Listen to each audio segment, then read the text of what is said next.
Hi, this is Ralph Zuranski. I'm on the phone with J.J. Childers. He's an attorney dealing primarily with the topics of asset protection, estate planning, and tax reduction.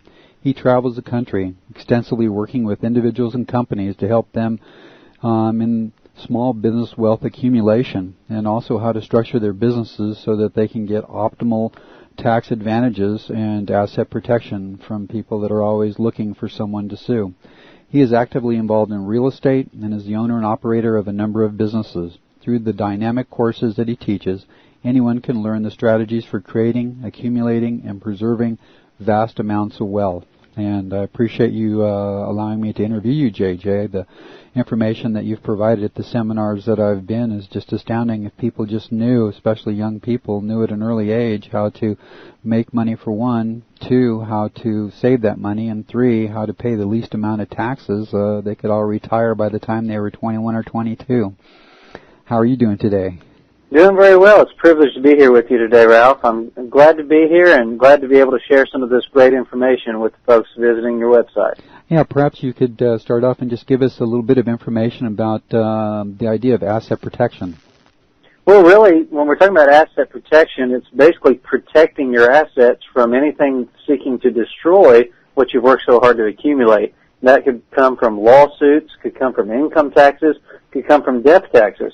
Really what you've got to do is focus on making sure you implement the strategies to help you keep more of what you earn, because anyone setting out to become wealthy, I think we're pretty good at generating income.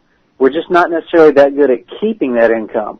And there's no reason for that if you'll do what it takes to learn to keep more of your hard-earned wealth.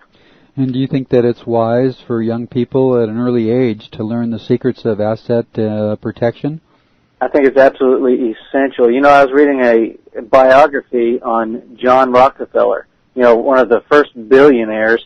You know, and when I say billionaire, it's almost to a point that we can't truly even comprehend the amount of wealth that John D. Rockefeller had, because that was at a time where the finest tailored suit imported from London, England, Savile Row, was $17, and he had $1 billion at that time. Wow. What he taught his sons, he made them keep a little ledger of every penny that came in, every penny that went out. And then they had to answer to their father about that to show him exactly what it did. And it taught them from an early age the value of $1 so that they weren't just squandering it on things. And also, I firmly believe that most people, they're surprised when they see how much money they've spent because they don't have any idea where it went.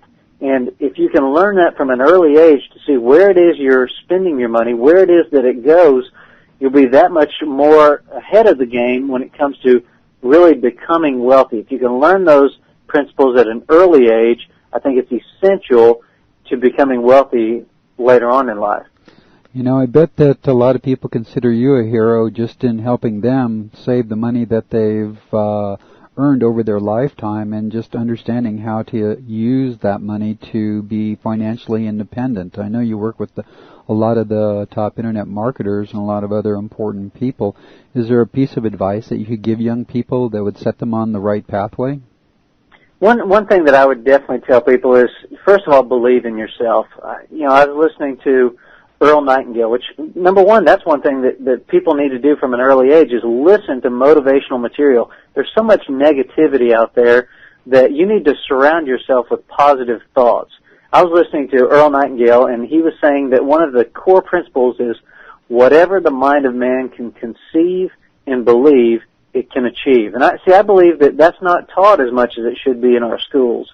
It's not taught as much in our Sunday schools. It should be taught as much as possible, because people need to know that whatever you can think of and truly believe, you can achieve that. And that's information that most people don't necessarily understand or truly comprehend, but if you do, you'll be well on your way to achieving whatever success, whatever your definition of success is, whatever you want to accomplish, you can do it. The folks need to know that they can do it. A lot of the other people that I've interviewed look at teachers as some of the unsung heroes of our society, but they were a little concerned about the information that's being taught in the schools today. They sort of felt that most of the kids are being taught how to be employees and not how to be entrepreneurs. What do you think about that? I think it's exactly right. You know, one of my favorite films is The Dead Poets Society, where Robin Williams stars as the professor in there. And, you know, he says, open up your books to this certain page. And he says, all right, here's what I want you to do. Rip those pages out. Because he understood, at least the character that he was portraying understood the value of the information that goes into your mind. And there's some information that you say there's no point of putting that in your mind because it doesn't have a productive purpose. You know, they use the term garbage in, garbage out, but I don't think people truly understand that in practice. It's one thing to say it, and that's another thing. I think there are so many sayings, so many different things that we've been taught that we don't truly understand the importance of those statements. If you truly comprehend the magnitude of some of those illustrations, that if you truly want to become a good product out there, you've got to consider what it is that you're absorbing into your mind, because you're going to become a result of whatever it is that you're bringing into your mind.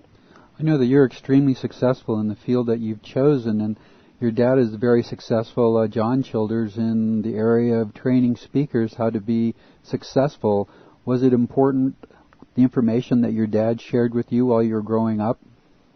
Not only was it important, it was absolutely essential, because there was never a doubt in my mind that I would be successful.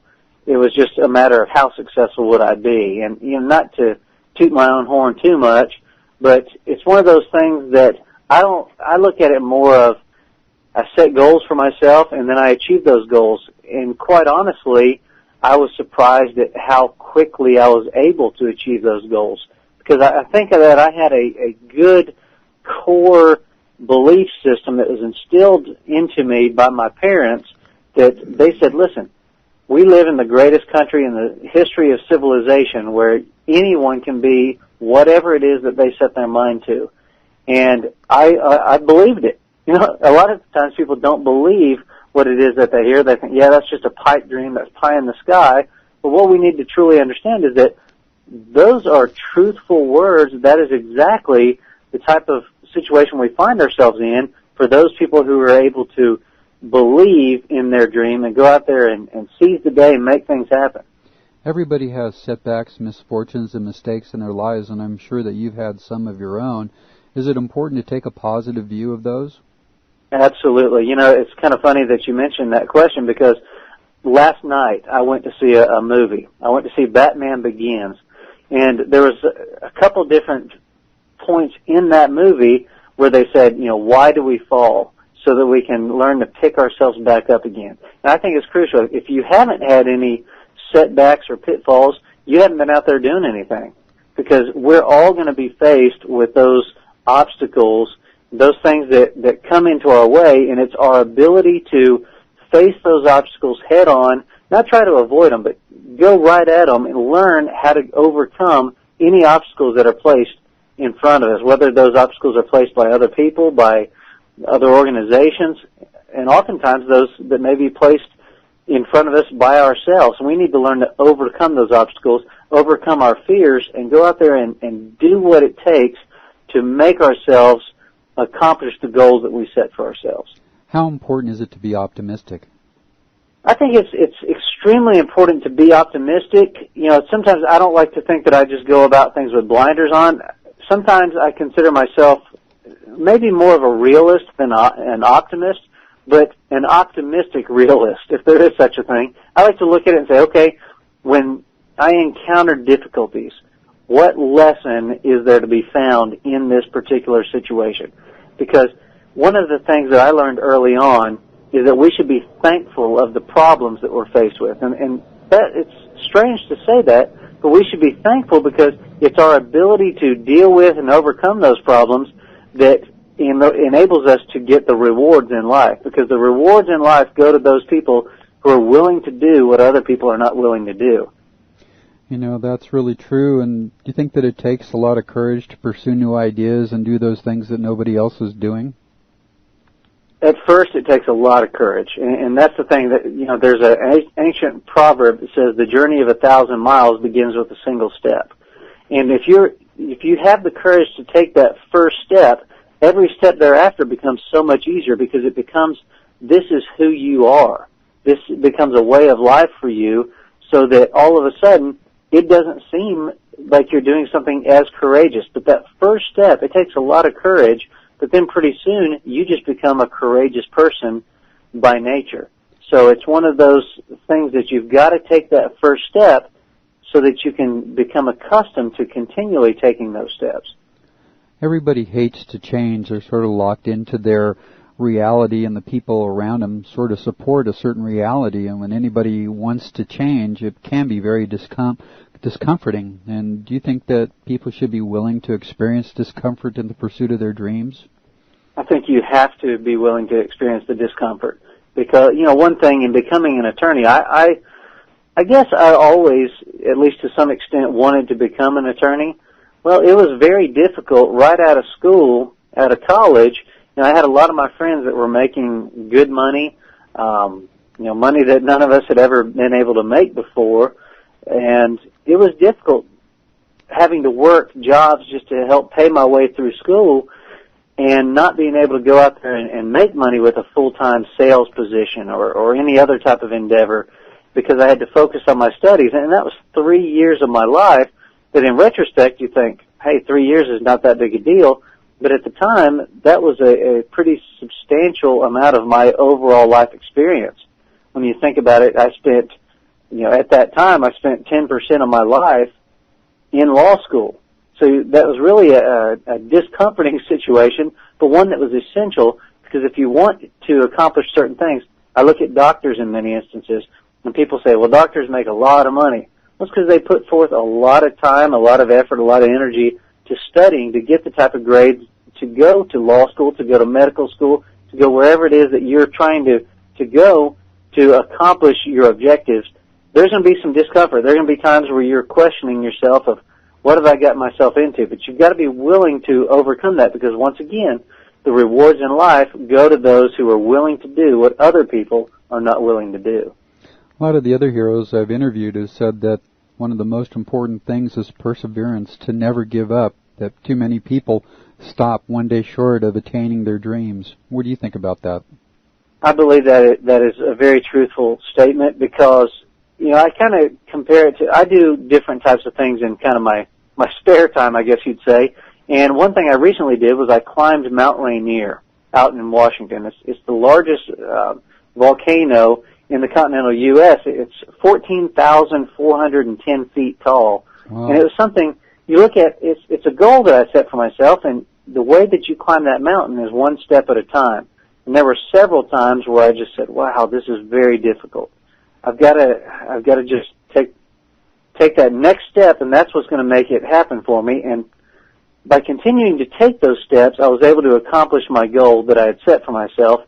But you just got to do things one step at a time. And I mean, there will be difficulties. There will be times where you want to give up, but you can't do it because giving up is the easy way. It's the easy way out. You've just got to make sure that you stick to it and have that perseverance. That's what makes people successful. You think that believing in your dreams, that they'll eventually come reality, is important? I think that's one of the most important ingredients in the overall path towards success, is that you've got to believe that this is going to happen. And you've got to act right now. I don't care if you're 9, 10, 12 years old, however old you are, you need to envision where it is that you want to go. And that may sound difficult to some people listening to this, because they say, well, I don't even know all the different things. Well, you have I think we all have certain images of where we want to be in life. If you can ask yourself, what would the person in that position do in this situation right now? It becomes very simple. A lot of times I see people that have these bracelets on that say WWJD, for what would Jesus do in this situation. Well, that's a very good model to emulate, because if you think in the same type of situation, what would the person you most want to become do in this situation? Pretty soon, the answer to everything that you face in life becomes a lot simpler. So now you've taken some of the, some of the fear out of the situation and some of the uncertainty, because you can say, well, what would they do in this situation? Well, if I know what they would do, then I need to do the same thing. Well, it's funny that you talk about that bracelet in Jesus Christ. One of the statements that he said most often in the Bible was, "Fear not." How How were you able to overcome your doubts and fears? Because everybody has them, and a lot of people in our family and our circles actually are constantly putting those fears and doubts in our lives. What did you do to overcome your doubts and fears? Well, one thing is I try to follow some of the principles as outlined in the Bible, but also outlined in what I would probably refer to as the Bible of business success, which is Think and Grow Rich by Napoleon Hill. And I highly recommend anybody that's interested in building wealth or having any sort of success in life to read that book, Think and Grow Rich by Napoleon Hill. Because in there he says that one of the most important things you can do is to surround yourself with a mastermind team. Now, whatever that is for you and in your particular situation, you need to surround yourself with a team of other individuals, like-minded individuals, that can help you to reach your objective. Now, one of those things also, I said surround yourself with individuals.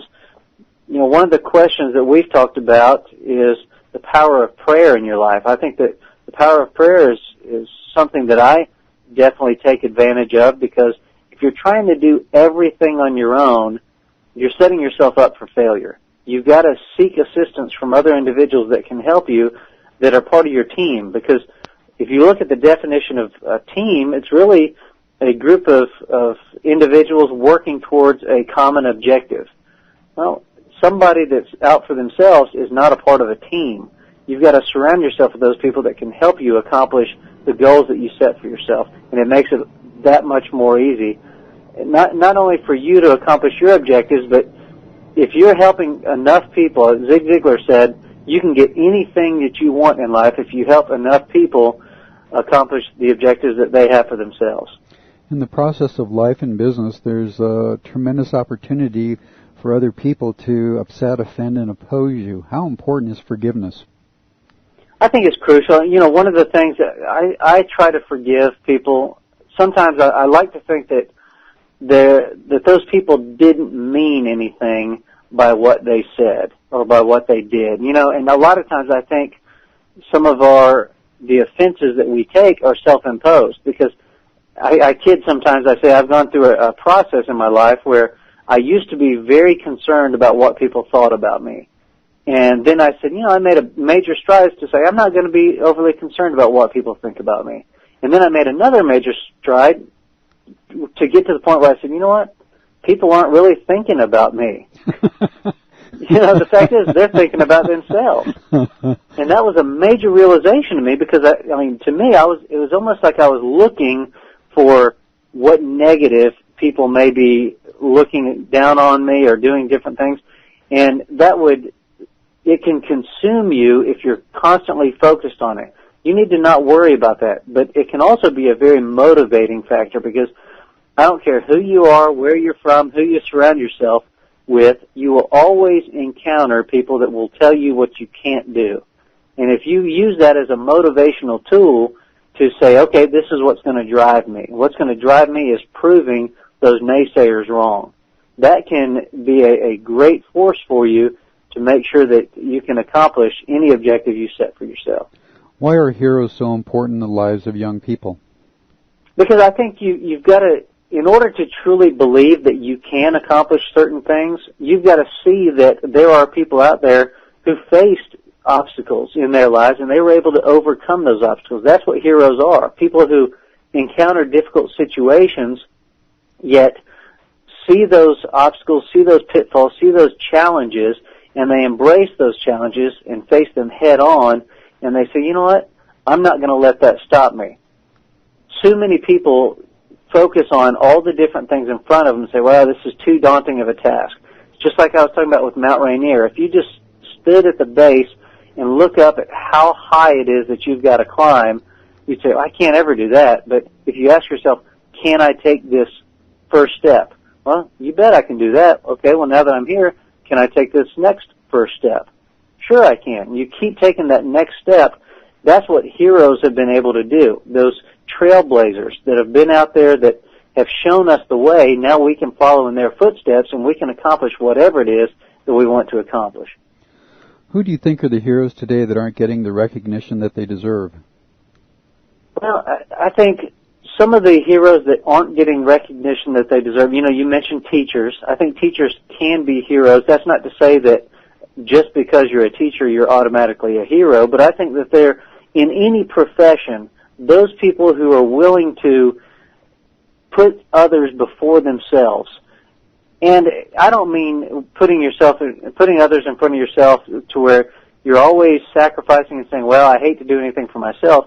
Ayn Rand wrote a book called The Virtue of Selfishness, which what the premise of the book was basically saying, hey, the reason that people have accomplished a lot of what they've accomplished in life is for selfish reasons. And I'm not advocating that everyone be selfish, but I'm saying you have to understand that there is a little bit of selfishness in what you're trying to do.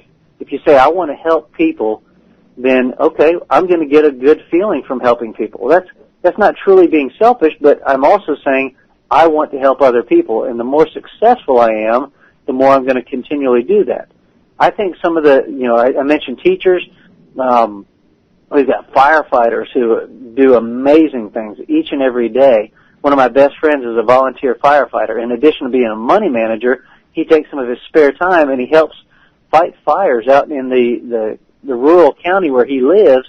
He does that, and I really respect what he does with that because it's taking time that is over and above his vocation and doing that just to help other people and to do what he can. I think entrepreneurs are oftentimes overlooked as heroes because entrepreneurs are out there making things possible for other people. I was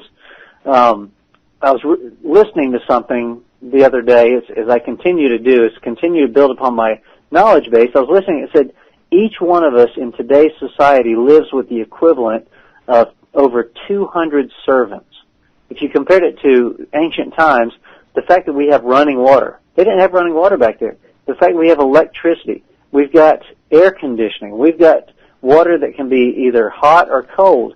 We've got all of that, and if you think back at the time, in order to have these things, we would have had to have over 200 servants doing all those things for us. Well, we've got that right now, but we don't truly take advantage of it. I think people put too many obstacles in front of themselves that aren't really obstacles if they understand how good we have it. But then we've got to take advantage of that. Entrepreneurs are doing things each and every day to create new things, such as the Internet, different things on the Internet that make our lives easier. I think those are heroes because they're making things better for the world around them.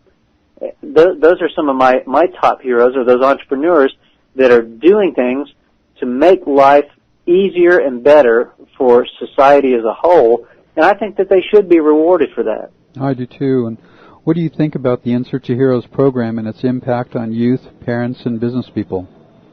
Oh, I think it's phenomenal, which is part of the reason that I'm willing to do this today is this is a great program because it can't be stated enough, certainly can't be overstated, the impact of heroes on the success of individuals. You've got to have role models that you can follow.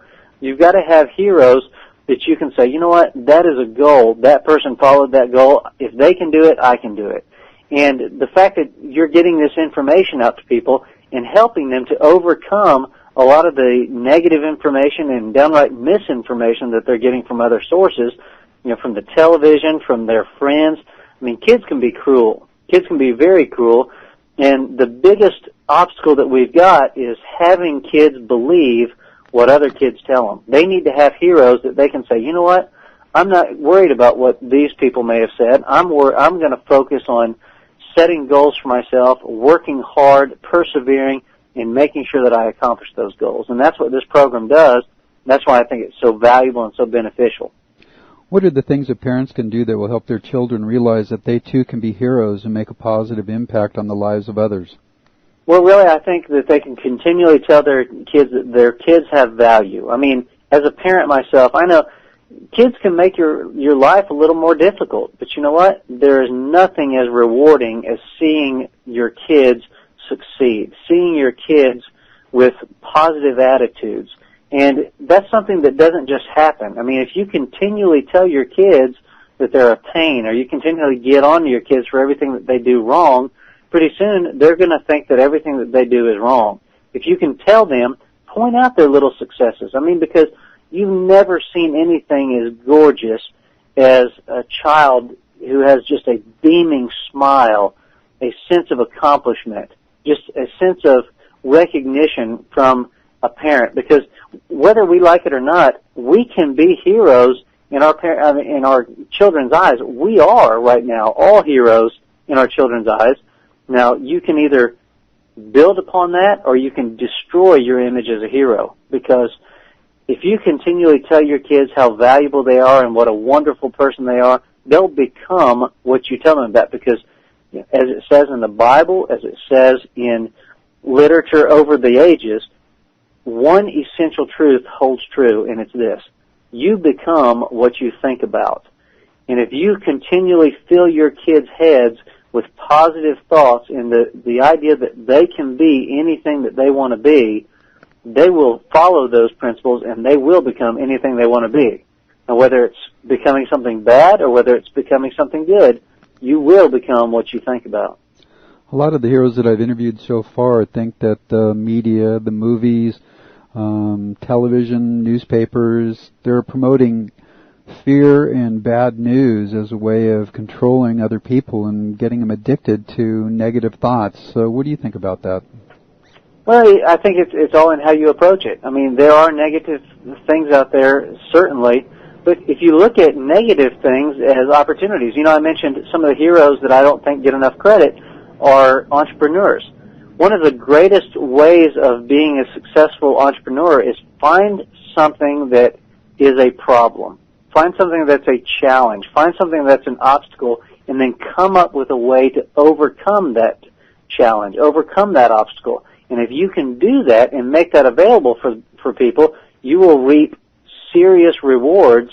And by learning that overall thought process of identifying areas that need improvement, in some ways I say, well, good. They're now showing us new challenges.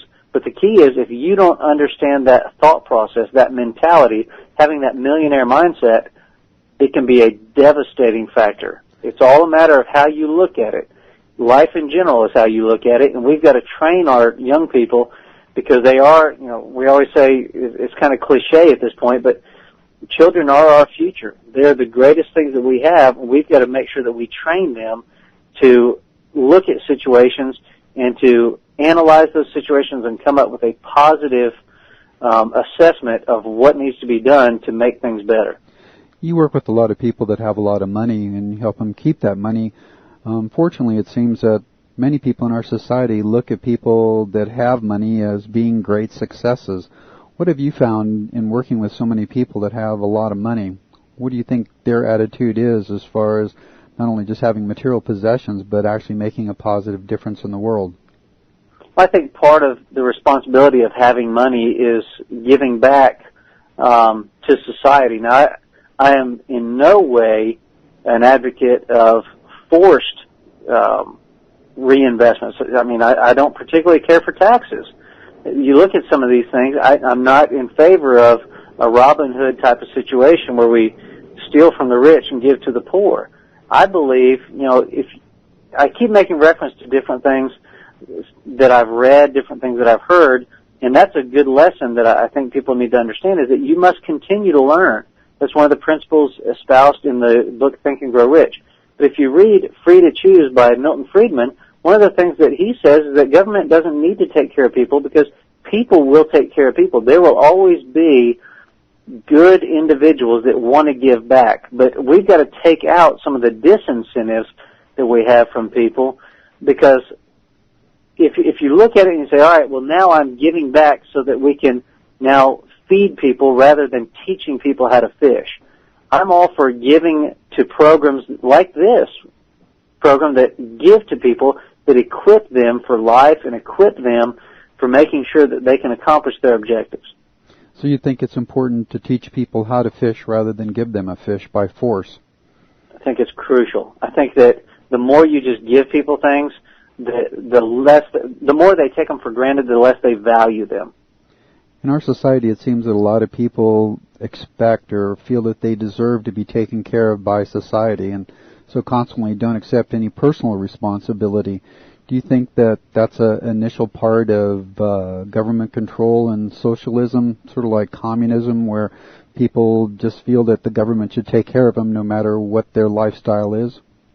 I certainly think that it can be, and if you read the book Atlas Shrugged should be essential reading. I mean, first of all, to be involved in government, it should be essential reading. I think it should be essential reading in our classrooms. Atlas Shrugged has played a major role in influencing my thoughts and having a major impact on the way that I look at the world and the way that I look at business. I believe that we have a responsibility to other people, but it shouldn't be one that is dictated by the government. Ted Nicholas, he's one of the greatest direct copywriters in the world today and has sold over, I think, $4 billion worth of products through his words. When I asked him who were his heroes, Ayn Rand and those books that you mentioned were his heroes. Those are the mentors that he found through books that helped determine the success of his life. Mm-hmm. And you'll find that with a lot of different individuals. I was reading something recently that says that a lot of the executives of the Fortune 500 companies are not only reading, but in some cases rereading Atlas Shrugged just to gain back the perspective that perhaps they've lost by being immersed in some of the negative things that we're faced with in society. We all have to take responsibility for ourselves. And I think that people at their core know what the right thing to do is, but sometimes the right thing to do is more difficult. I think sometimes having the courage to go out there and make a life rather than just make a living is a little difficult, and takes some courage to do that. But we've got to, if you ever want to make things happen, you've got to go out there and make things happen.